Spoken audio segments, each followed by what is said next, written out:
Hello students, welcome to your own channel economics time. आज हम पढ़ेंगे क्लास 11th क्लास का इंट्रोडक्शन। फर्स्ट चैप्टर है इंट्रोडक्शन माइक्रो इकोनॉमिक्स का। तो बहुत सारे स्टूडेंट्स जो अब तक पढ़ रहे थे 12th क्लास के, जो हमारे पिछली वीडियोस बनाई थी हमने 12th क्लास की, जिसमें पूरा नेशनल इनकम हम लोगों ने कवर किया, जिसके अंदर में 4 चैप्टर हैं। फर्स्ट यूनिट कंप्लीट हो गया, वो 10 मार्क्स का चैप्टर है, पूरा यूनिट है। अब हम शुरू करने जा रहे हैं आज से क्लास 11th का सिलेबस। तो क्लास 11th हम शुरू करेंगे माइक्रो इकोनॉमिक्स के साथ में। तो वो स्टूडेंट्स जिन्होंने अभी 10th के एग्जाम दिए हैं, जो जिनको पता है कि वो लोग क्लियर आउट करने के बाद में जिनको आर्ट्स पढ़ना है या कॉमर्स पढ़ना है, दोनों में इकोनॉमिक्स कॉमन होती है, तो वो लोग जो है इन वीडियोस के थ्रू अपनी स्टडी को कंटिन्यू कर सकते हैं। और आफ्टर लॉकडाउन, जब भी लॉकडाउन खुलेगा उसके बाद में वो क्लासरूम ट्रेनिंग लेकर के आगे स्टार्ट कर सकते हैं। ठीक है ना। तो इकोनॉमिक्स देखिए क्या है, मैं आप लोगों को बताऊं। इकोनॉमिक्स जो नए स्टूडेंट्स हैं, जो 11th क्लास में आ गए हैं स्टूडेंट्स या आने वाले हैं वो स्टूडेंट्स, तो उन लोगों को मैं एक चीज बता दूं कि इकोनॉमिक्स से बहुत ज्यादा डरने की जरूरत नहीं है, क्योंकि ये एक इजी सब्जेक्ट है और इंटरेस्टिंग भी है। अगर आप इसको पढ़ेंगे इंटरेस्ट लेकर के, तो ये बहुत ही मजेदार सब्जेक्ट है जिसमें आप लोगों को मजा आने वाला है। ठीक है ना। कंसंट्रेशन के साथ पढ़िए और बहुत ज्यादा इसमें कंफ्यूज होने की जरूरत नहीं होती है हमको। हाँ, बस ये है कि जितना भी आप टाइम पढ़ें, आधा घंटा, 1 घंटा, 2 घंटा, जितनी भी देर पढ़ें, आप कंसंट्रेशन के साथ पढ़ें तो आप जो है अच्छा स्कोर भी कर सकते हैं और आपको पूरा अच्छे से समझ में भी आती है इकोनॉमिक्स। ठीक है ना। तो आइए शुरू करते हैं आज का first chapter, introduction of economics. तो आइए शुरू करते हैं chapter number first, introduction to economics. तो इसमें कुछ बेसिक कंसेप्ट्स हम पढ़ेंगे कि इकोनॉमिक्स होती क्या है और ये इसके बेसिक जो कंपोनेंट्स हैं वो क्या है। तो सबसे पहले हम पढ़ेंगे क्या इकोनॉमिक्स होता क्या है। जो सब्जेक्ट हम पढ़ने जा रहे हैं इकोनॉमिक्स, ये एक्चुअली है क्या। बेसिकली ये चैप्टर, ये जो सिलेबस है और ये जो सब्जेक्ट है, ये 11th क्लास के स्टूडेंट्स के लिए बिल्कुल नया चैप्टर है, सब्जेक्ट भी नया है, सब सारी चीजें इसके अंदर में आप लोग नए सिरे से बिल्कुल नया पढ़ेंगे। तो ध्यान से देखें और जो कंसेप्ट है, इसके बेसिक कंसेप्ट, उनको ध्यान से समझने की कोशिश करें, तभी आप लोग, क्योंकि इन इकोनॉमिक्स में क्या होता है, हर एक चैप्टर एक दूसरे से रिलेटेड होता है। अगर आप पीछे वाला चैप्टर नहीं करोगे तो अगले जो आने वाले जो चैप्टर्स हैं उनमें आपको प्रॉब्लम आएगा। तो इसमें क्या है, हर एक चैप्टर को बिल्कुल ध्यान से कंसंट्रेटली पढ़ने की जरूरत होती है हमको। इसके अंदर में सबसे पहले क्या है, इकोनॉमिक्स। इकोनॉमिक्स क्या होता है, जिस सब्जेक्ट को हम पढ़ रहे हैं इकोनॉमिक्स। इकोनॉमिक्स एक ऐसा एक स्ट्रक्चर है, economics is a structure by which या in which people get their livings by using all the resources which is available in any economy. किसी भी इकोनॉमी के अंदर, इकोनॉमी क्या होता है, इकोनॉमी जैसे हम इंग्लिश में किसी देश को हिंदी में देश, इंग्लिश में कंट्री, तो इकोनॉमिक्स की भाषा में कुछ वर्ड्स अलग होते हैं। उसी तरह से जैसे इंडिया क्या है, इकोनॉमी है। इंडिया को हम देश, कंट्री ये नहीं बोलेंगे, इंडिया को बोलेंगे हम एक इकोनॉमी है। उसी तरह से अमेरिका भी एक इकोनॉमी है, चाइना एक इकोनॉमी है, जापान एक इकोनॉमी है। तो इकोनॉमिक्स की भाषा में किसी भी देश या कंट्री को हम इकोनॉमी बोलते हैं। तो इकोनॉमी के अंदर में जितने भी रिसोर्सेज हैं, उन रिसोर्सेज का यूज करके, उन रिसोर्सेज को अवेल करके, जब एक व्यक्ति, जब एक कोई भी, चाहे वो प्रोड्यूसर हो चाहे वो कंज्यूमर हो, जब वो क्या करता है, अपनी लिविंग्स अर्न करता है। लिविंग्स मतलब कि वो किसी न किसी काम को करके पैसा जनरेट करता है, अपनी रोजी रोटी कमाता है, उसको हम क्या बोलते हैं, इकोनॉमिक्स बोलते हैं। चाहे चाय वाला हो चाहे अंबानी हो, मतलब छोटा या बड़ा बिजनेसमैन, छोटा या बड़ा जॉब करने वाला, एक व्यक्ति कर्मचारी है रोड पे झाड़ू लगाने वाला, चाहे वो एक व्यक्ति जो कि किसी कंपनी के सीईओ पद पर बैठा हुआ हो। ठीक है ना। तो हर व्यक्ति क्या कर रहा है, जॉब कर रहा है। सेल्फ एम्प्लॉयमेंट की अगर बात करें तो एक मैकेनिक जो कि रोड पर एक स्कूटर ठीक करने की दुकान है जिसकी, उससे लेकर के एक डॉक्टर जो कि अपना क्लिनिक चलाता है, वहां तक ये सभी लोग क्या कहलाते हैं, सेल्फ एम्प्लॉयमेंट कहलाते हैं, सेल्फ एम्प्लॉयड लोग कहलाते हैं। और ये सभी क्या है, इकोनॉमिक्स का ही क्या है, स्ट्रक्चर है। तो इसको क्या बोलते हैं हम, हर कोई व्यक्ति इन सारे कामों को करके क्या कर रहा है, अपनी लिविंग्स जनरेट कर रहा है अपने अवेलेबल रिसोर्सेज की मदद से। इसी को हम बोलते हैं इकोनॉमिक्स। ठीक है। तो आते हैं क्या, एक प्रोड्यूसर, अभी हमने दो वर्ड पढ़े कि एक प्रोड्यूसर कौन होता है, कंज्यूमर कौन होता है, तो अभी हम देखते हैं कि प्रोड्यूसर कौन है। प्रोड्यूसर कौन होता है, हु इज अ प्रोड्यूसर। ये वो फिल्म वाला प्रोड्यूसर नहीं है कि जो फिल्म डायरेक्ट फिल्म प्रोड्यूस करता है, जो पैसा लगाता है फिल्म बनाने में, वो प्रोड्यूसर नहीं है। प्रोड्यूसर का मतलब वो है जो कि गुड्स एंड सर्विसेज का प्रोडक्शन करता है, जो कि इंटरमीडिएट गुड्स को, जो कि इंटरमीडिएट या रॉ मटेरियल को क्या करता है, फाइनल गुड में कन्वर्ट करता है और उसको कंज्यूमर के परचेज करने लायक, कंज्यूमर के यूज करने लायक उस गुड्स और सर्विसेज में उसको कन्वर्ट कर देता है, ताकि उसको कोई भी व्यक्ति जो है आसानी से कंज्यूम कर सके। तो ये प्रोड्यूसर का काम है। प्रोड्यूसर कोई भी हो सकता है। प्रोड्यूसर एक मैन्युफैक्चरिंग कंपनी भी हो सकती है, प्रोड्यूसर एक सेलिंग कंपनी भी हो सकती है, प्रोड्यूसर एक किसान भी हो सकता है।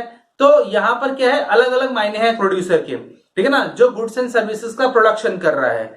अगर एक व्यक्ति आपको स्कूल में पढ़ा रहा है, टीचर, तो वो भी क्या है, प्रोड्यूसर हुआ, ठीक है ना। उसके बाद में आता है कंज्यूमर। कंज्यूमर कौन होता है, कंज्यूमर वो पर्सन होता है जो कि उन गुड्स एंड सर्विसेज को जो कि प्रोड्यूसर ने प्रोड्यूस की है, उनको क्या करता है, कंज्यूम करता है, उनको अवेल करता है, ठीक है ना। उसके बदले में कंजम्पशन एक्सपेंडिचर करता है, उनके बदले में उसको प्रोड्यूसर को पैसे देता है और वो गुड्स एंड सर्विसेज को अवेल करता है अपनी वांट्स और डिजायर को पूरा करने के लिए, अपनी आवश्यकताओं को पूरा करने के लिए, अपनी जरूरतों को पूरा करने के लिए क्या करता है, उन गुड्स एंड सर्विसेज को कंज्यूम करता है। फॉर एग्जाम्पल, अभी मुझे एक पेन की जरूरत है, तो मैं बाजार गया, 25 रुपए दिए और ये पेन खरीद के ले आया, तो मैं कौन हुआ उस केस में, कंज्यूमर हुआ। मुझे इस पेन की जरूरत थी, इसलिए मैंने इस पेन को खरीदा 25 रुपए दे करके। मुझे खाना खाने की जरूरत है, मुझे कपड़े पहनने की जरूरत है, मुझे बैंक में अकाउंट खुलवाने की जरूरत है, मुझे ट्रांसपोर्टेशन की जरूरत है, एक जगह से दूसरी जगह तक जाने के लिए मुझे इंश्योरेंस की जरूरत है, मुझे इलेक्ट्रिसिटी की जरूरत है। जो जो भी चीजें मुझे यूज करनी है,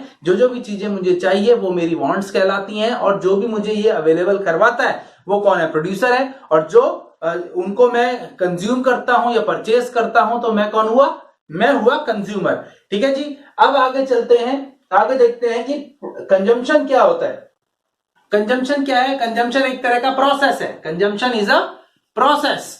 कंजम्पशन एक ऐसा प्रोसेस है जिसमें एक कंज्यूमर गुड्स एंड सर्विसेज को कंज्यूम करता है, उसके बदले में प्रोड्यूसर को पैसे देता है, उसके बदले में उन सर्विसेज या गुड्स को अवेल करने के बदले कंजम्पशन एक्सपेंडिचर करता है। ये कंजम्पशन एक्सपेंडिचर क्या होता है, ये हम आगे वीडियोस में पढ़ेंगे, ठीक है ना। उसके बाद में प्रोड्यूसर क्या है, प्रोडक्शन एक ऐसा प्रोसेस है जिसमें प्रोड्यूसर रॉ मटेरियल को फाइनल गुड्स में कन्वर्ट करता है। क्या करता है, रॉ मटेरियल को फाइनल गुड में कन्वर्ट करता है। ये क्या कहलाता है, प्रोडक्शन कहलाता है। ये एक प्रोसेस है, प्रोडक्शन इज अ प्रोसेस। मैं एक छोटा सा एग्जांपल दे रहा हूं आप लोगों को। जैसे फॉर एग्जांपल यहां पे क्या है, यहां पे है रॉ मटेरियल। रॉ मटेरियल में कुछ भी हो सकता है, गेहूं हो सकते हैं, कपास हो सकता है, कॉटन, कुछ भी हो सकता है। इस गेहूं और कपास को क्या कहता है, एक प्रोसेस के थ्रू गुजारा जाता है जिसको हम कहते हैं प्रोडक्शन। ये प्रोडक्शन प्रोसेस के थ्रू गुजारा जाता है जिसमें मशीनरीज का यूज होता है। जो प्रोड्यूसर है उसकी फैक्ट्रियां होती हैं, उन फैक्ट्रियों के अंदर में क्या होता है, उस कपास को क्या किया जाता है, मैन्युफैक्चर किया जाता है। उस कपास को आगे टेक्सटाइल में कन्वर्ट किया जाता है, मतलब कि कपड़े में कन्वर्ट किया जाता है एक प्रोसेस के दौरान, और फिर उसके बाद में वो कंज्यूमर तक पहुंचाया जाता है ठीक है ना। तो ये पूरा प्रोसेस है कि रॉ मटेरियल को फाइनल गुड में कन्वर्ट करना है। रॉ मटेरियल यहां पे फाइनल गुड आ गया, क्या आ गया, फाइनल गुड आ गया। और जो कंज्यूमर होता है वो हमेशा क्या परचेज करता है, फाइनल गुड परचेज करता है डायरेक्टली कंज्यूम करने के लिए, ठीक है ना। तो रॉ मटेरियल को फाइनल गुड में कन्वर्ट करने का जो प्रोसेस है वही क्या कहलाता है, प्रोडक्शन कहलाता है। इसके बाद आते हैं हम सेविंग पे। एक वर्ड लिखा है सेविंग। हम बचपन से पढ़ते हुए आए हैं, सेविंग करो, बचत करो, सेविंग करो, बचत करो। सैलरी मिली है, इसमें से इतना पैसा बचाना है, इतना खर्च करना है, इतना सेव करना है। तो ये सेविंग है क्या, सेविंग का मतलब है, saving is a part of income which is not consumed. क्या, saving is a part of income which is not consumed. Saving income का वो पार्ट है जिसे कंज्यूम नहीं किया गया है। फॉर एग्जाम्पल, किसी व्यक्ति की इनकम 10,000 है, कितनी है? 10,000 रुपए किसी भी व्यक्ति की इनकम है और उसमें से वो 8,000 रुपए क्या कर लेता है? 8,000 रुपए गुड्स या सर्विसेज को कंज्यूम करने में खर्च कर लेता है, अपनी रोजमर्रा की जरूरतों को पूरा करने में, बिजली का बिल, फोन का बिल, खाने का खर्चा, दिस एंड दैट, बहुत सारी चीजों में वो क्या कर लेता है? 8,000 रुपए को खर्च कर देता है। बाकी बचे हुए जो 2,000 रुपए हैं जिनको वो कंज्यूम नहीं करता, जिनको वो क्या कर लेता है? अपने बैंक अकाउंट में डिपॉजिट कर देता है। तो ये क्या है? ये सेविंग कहलाता है। ये क्या है? इनकम। ये क्या है? कंजम्पशन। और ये क्या है? सेविंग। क्लियर हो गया? तो saving is the part of income which is not consumed. Saving income का वो पार्ट है जिसे कंज्यूम नहीं किया गया है। तो सिंपल लैंग्वेज में हम ये भी बोल सकते हैं कि income is equal to consumption plus saving. Consumption और सेविंग को मिला करके क्या बन जाता है? इनकम बन जाता है। ठीक है ना? क्लियर हो गया? इसके बाद अगला वर्ड आता है क्या? इन्वेस्टमेंट। इन्वेस्टमेंट का मतलब क्या होता है? इन्वेस्टमेंट हम लोग सुनते हुए आए हैं, निवेश, इन्वेस्टमेंट, LIC में इन्वेस्ट करो, बॉन्ड्स खरीदो, शेयर खरीदो। लेकिन ये एक्चुअल में इन्वेस्टमेंट वर्ड का मतलब क्या है? ये इन्वेस्टमेंट क्यों किया जाता है? कौन करता है ये इन्वेस्टमेंट? सो इन्वेस्टमेंट क्या है? Investment is a part of saving. Investment क्या है? पार्ट ऑफ सेविंग है which is expanded for future profit generation. मतलब कि फ्यूचर में प्रॉफिट को जनरेट करने के लिए आज जो खर्च किया गया है पैसा, उसको हम इन्वेस्टमेंट कहते हैं। फॉर एग्जाम्पल, मैंने एक प्रॉपर्टी खरीदी, 10 लाख रुपए उसके लिए आज मैंने खर्च कर दिए। तो आज तो मेरा एक्सपेंडिचर हो गया, बट मुझे क्या है? वो प्रॉपर्टी आने वाले 4 साल, 5 साल, 10 साल के बाद में वो प्रॉपर्टी मुझे क्या करके देगी? उसकी वैल्यू ज्यादा हो जाएगी। मतलब वो प्रॉपर्टी मुझे प्रॉफिट कमा के देगी। मैं किसी कंपनी के शेयर खरीद लेता हूं, आज मैंने 10,000 रुपए की किसी कंपनी के शेयर खरीदे, 2 साल के बाद में वो 12,000 के हो गए, 15,000 के हो गए, तो वो 2,000 और 5,000 रुपए क्या है? मेरा प्रॉफिट है। तो investment is a part of saving which is expanded for future profit generation. Future में प्रॉफिट जनरेट करने के लिए खरीदी जाती है, क्योंकि इन्वेस्टमेंट हमेशा हम सेविंग में से ही करते हैं। उधार लेकर के कोई इन्वेस्टमेंट नहीं किया जाता।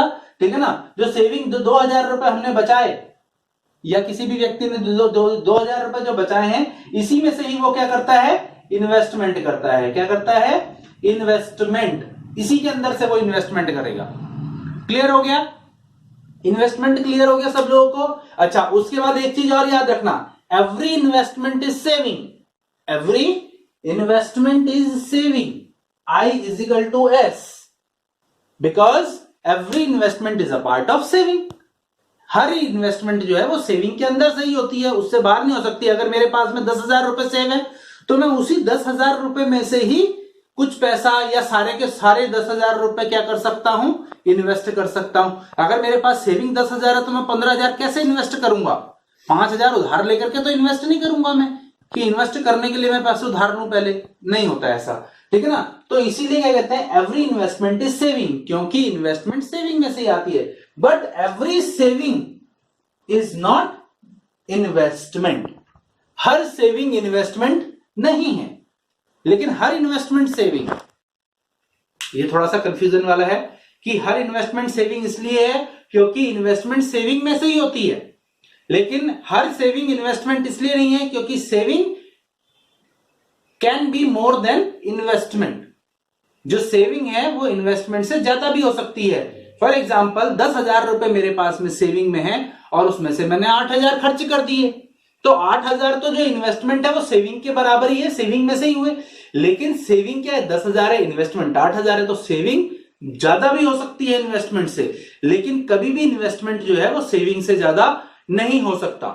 क्लियर है? जो सेविंग है उसी में से इन्वेस्टमेंट किया जाता है। समझ आ गया?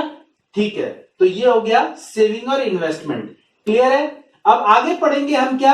माइक्रो और मैक्रो इकोनॉमिक्स की छोटी सी डेफिनेशन, और फिर इसको हम डिफाइन करेंगे और इसका डिफरेंशिएट हम पढ़ेंगे आगे। ठीक है? ओके, अब आगे चलते हैं माइक्रो और मैक्रो इकोनॉमिक्स की डेफिनेशन पर। तो माइक्रो इकोनॉमिक्स क्या होता है?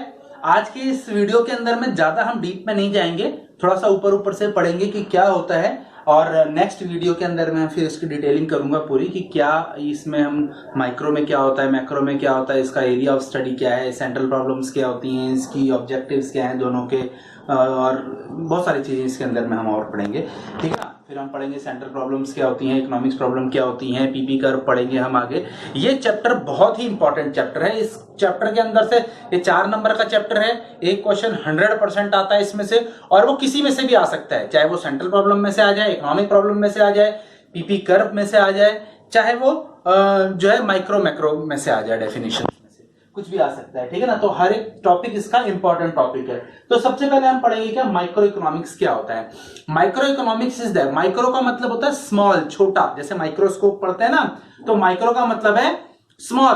तो micro economics is that economics in which we study about a single unit of the economy. किसी भी इकोनॉमी की या किसी भी देश की हम एक सिंगल इकोनॉमी या एक सिंगल यूनिट के बारे में स्टडी करते हैं। फॉर एग्जाम्पल, जैसे पूरा देश है हमारा, पूरा कंट्री है हमारा, पूरा इकोनॉमी है, इसके अंदर में क्या है, किसी भी एक देश, किसी भी एक परिवार की इनकम एक्सपेंडिचर के बारे में, उसकी डिमांड क्या है किसी भी एक फैमिली के बारे में, किसी भी एक स्कूल या किसी भी एक पर्टिकुलर यूनिट, ये कोई कंपनी हो सकती है, उसका सेल एंड परचेज के बारे में, उसका प्रोडक्शन के बारे में, किसी स्कूल में कितने बच्चे आर्ट्स में, कॉमर्स में, साइंस में पढ़ रहे हैं, उनकी स्टडी, कितने बॉयज हैं कितनी गर्ल्स हैं, उनकी स्टडी हमको करनी है। उसके बाद में जो है किसी फैमिली का इनकम कितना है, एक्सपेंडिचर कितना है, इन सारी चीजों के बारे में स्टडी करना है। डिमांड के बारे में, किसी प्रोड्यूसर की सप्लाई के बारे में।